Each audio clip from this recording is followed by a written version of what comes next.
யாத்ராமத்தில் எடுத்துக்கிட்டிங்கன்னா 13ஆம் அதிகாரத்தில் 17, 18 ஆகிய வசனங்கள் நீங்கள் படிப்பீர்கள் என்று சொன்னால்,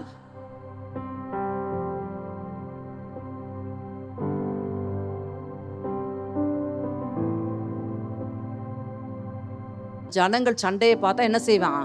பயந்துருவானே, மறுபடியும் எங்க ஓடிடுவான்? விட்ட இடத்துக்கு எங்களை விட்டா போதுண்டா, இந்த கொம்மட்டிக்காய் இந்த வெள்ளரிக்காயும் சாப்பிட்டு வெங்காயத்தையும் சாப்பிட்டு நாங்கள் எப்படி இருப்போம்? ஜாலியாக நாங்கள் வாட்டு இருந்துக்கிறோம், ஓடிடுவானே அப்படின்னு பயந்து போய் என்ன செய்யறாரு? பெலிஸ்தியரின் தேச வழியாய் போவது தான் ஈஸி. ஆனால் அதை செய்யாம தேவன் அவர்களை அந்த வழியில் நடத்தாம எப்படி நடத்துறாராம்? அடுத்த வசனம், சிவந்த சமுத்திரத்தின் வனாந்திர வழியாய் சுற்றி போக பண்ணுகிறார். இன்னைக்கு நிறைய நேரங்கள்ல செழிப்பை பார்த்து ஏமாறாதீங்க. வறட்சியான வறண்டு போய் கிடக்கிற சூழ்நிலைகள் இருக்குதா?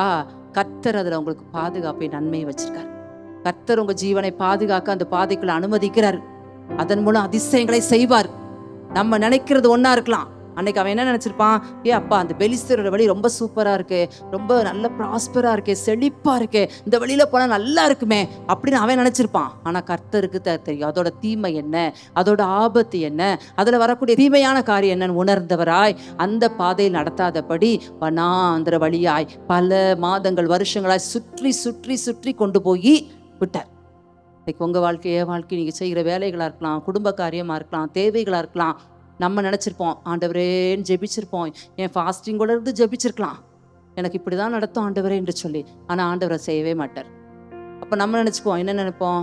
என் ஜெபத்தை அவர் கேட்கல போல, என்னை அவர் நேசிக்கல, என் மேலே அவருக்கு அன்பே இல்லை. அப்படி இல்லைங்க.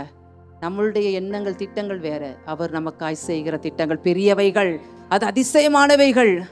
அன்னைக்கு அந்த ஜனங்களை அப்படிதான் சுத்தி சுத்தி கொண்டு போனாலும், வனாந்திரத்தின் பாதையில கொண்டு போனாலும், அன்னைக்கு அவனுக்கு அதனால முறுமுறுத்தாலும், கர்த்தர் செய்ய நினைத்தது ஒன்றும் தடைப்படாது. கர்த்தர் நமக்காய் சகலவற்றின் நன்மைக்கு எதுவாகவே நடப்பிப்பார். அந்த விசுவாசத்தோடு நம்முடைய வாழ்க்கையை ஓட்டினால் பரம கானானாகிய பரலோக ராஜ்யம் கொண்டு போய் சேர்க்கிற வரையிலும் அவர் நம்மை கைவிடவும் மாட்டார், விட்டு விலகவும் மாட்டார். ஹல்லேலூயா.